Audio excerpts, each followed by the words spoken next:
Van Show. He's a monster on a mission to talk to lots of folks. Van Show. Van Show. Van Show. Van Show. Hey everybody, it's the Van Show! Yay! Welcome, welcome, welcome. Today we got an extra special episode because we have two authors on our stage. That's right. We have Kirby Larson and Quinn Wyatt. Say hello, Kirby and Quinn. Hello. Yeah. Oh my goodness. Oh, hello, Fernie. Oh, hi, Fernie.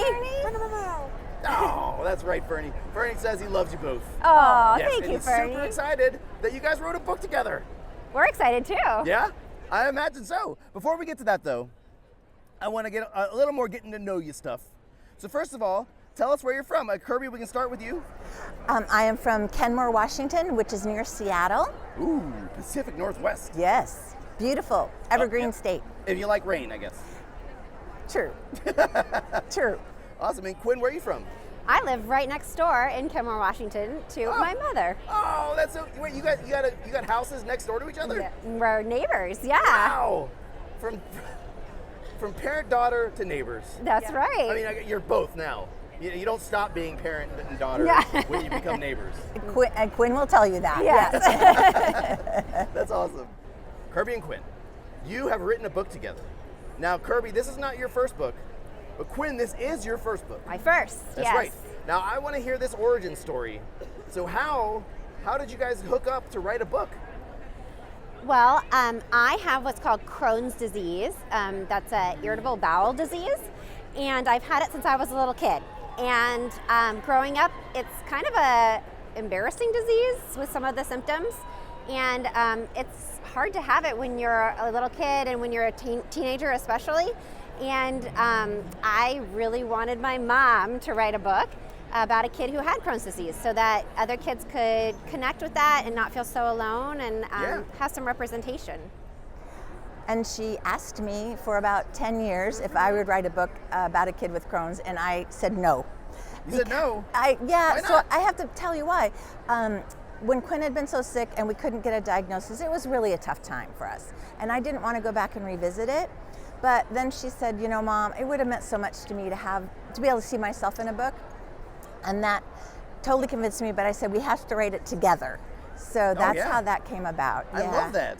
And so how did that start? What was that process like? Did Quinn, did you already have an idea for this story and that you pitched to Kirby? Or? No, I didn't.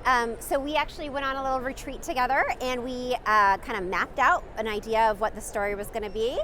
And then it took us about 10 years to finish the book, so a long time. Wow. But we sort of would write, I would write sort of more scenes for the story, and then my mom would sort of work them into like the chapters and Yeah, so Quinn was like the foundation, and I scaffolded everything together. Yeah, so. I got it. Yeah. That's amazing. It was a great process. Yeah. I have collaborated on other things before, but this was the first time I've done it like this, and it really worked well for us. Well, and did you find, because I mean you were digging into your past your history here and a lot of personal stuff, did you find that like going back and discussing it, because you both had different perspectives, like as a mother and as the child with the disease, did you notice like, did you learn other things about yourselves and each other through these discussions? Yeah, I think so. And I think I hadn't really realized, as a parent what she had gone through. So that was, eye-opening to me. And I think reading things that I wrote helped. I'm speaking for you. But No, totally. I was blown away by how much Quinn had put up with, because kids often don't want to talk about this. Yeah. And so she was a trooper. She's a brave person, brave kid, brave grown-up. And so I really learned that. And I also learned an interesting thing. In another interview we did together, someone asked how the disease had changed her, and Quinn said, it made me learn to speak up for myself, which was, Quinn had always been shy when she was a little kid, so that I thought, yeah, that is totally true. That's amazing. And so, I mean, is obviously it's a disease that's somewhat manageable, is that correct? So it's very different for each person. Okay. So it's hard to generalize, but there's no cure. But there are medicines and sort of lifestyles you can take on that sort of help regulate the disease. That's incredible. And now you've written a book so that people that are going through this won't feel quite so alone. I hope so, yeah. And we've gotten some good feedback already that Yeah? it's working. People Well, are can you give us a little rundown, like a plot rundown of the story? sure. So the main character is Tess, and she's in 8th grade, and she moves to a brand new middle school clear across the state. So I don't know, Van, if you remember back to middle school days, but it was, friends are so important, so tough to come into a new school where you don't know anyone. And in addition, she's not sure if it's the stress or whatever, but she's been experiencing some pains in her gut, and she doesn't quite know what that's all about. And So her father passed away a few years ago, and so he was a baker, actually. He owned a bakery, and she loved baking with her dad. And so she sort of carried on this tradition of baking in sort of honor of her dad, she's joined this junior baking competition. So she's at this new school, she's trying to make new friends. She used her baked goodies to try and get some kids interested in her and make some friends. And then these friends help her through this baking competition and through sort of understanding her body and the diagnosis that she's going through. Wow. so it is a story that touches on this disease, but it's really it's a funny friendship story, and it's full of hope as well. Yeah, you know what I really like is the dynamic between like she's got a gastrointestinal disease, and also she's really into baking, you know, Yes. like into food. Like I like that dichotomy there. Yeah, and we did that intentionally because she sort of has to take something that she's so passionate about and work it into her new life. So That's so great.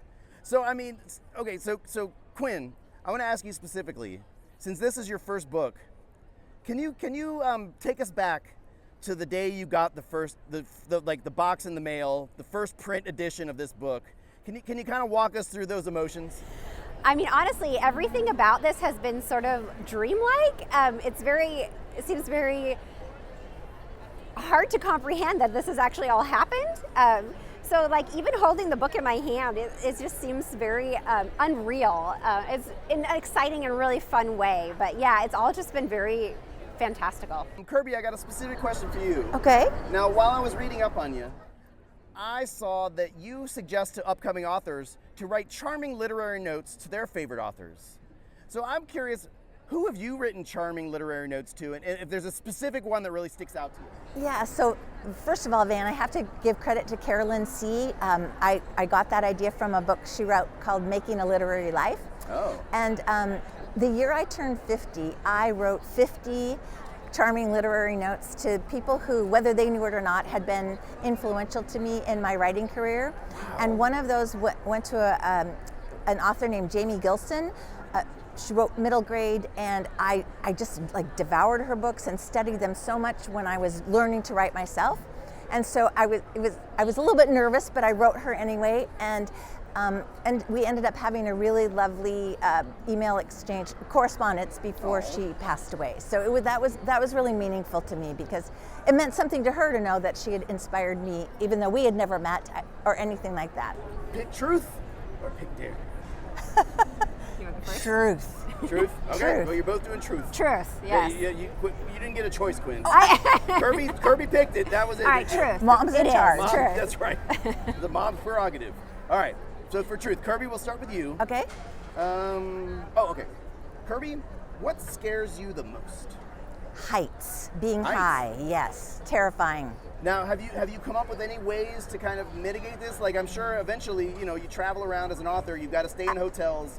Sometimes they put you up a couple floors up. I actually, for research for a book I'm working on right now, I went up in a vintage biplane.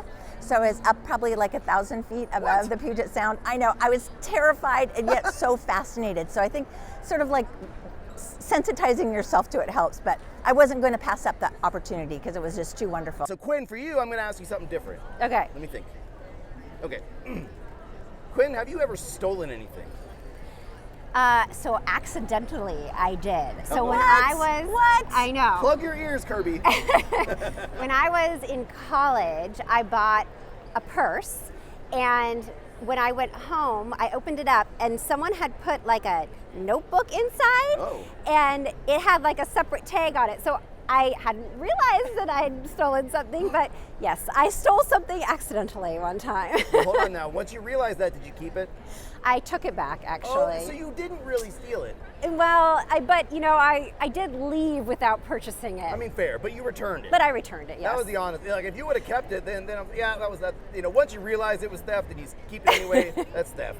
But you know what? My guilt would have been far too heavy to carry had I kept that notebook. Well, I'll tell you, here on the Van Show, we're not here to judge. Good. People have all kinds of reasons for stealing, and that's okay. Yeah. So, thank you both for coming on the show. This has been fantastic. Thank Man, you it was so much. It was wonderful. nice to meet Really you. appreciate Yeah. you. Now, hold on. Fernie, did you have any parting thoughts? No. Oh, that's so sweet of you. Did you hear that? No. Yeah, it was lovely. Right? Oh, Kirby, you don't speak Fernese? No, I don't. Can I get a translation? Oh, sorry. Fernie said you are his favorite writing duo. Oh, thank you, Bernie. You're the best. Oh. Goodbye.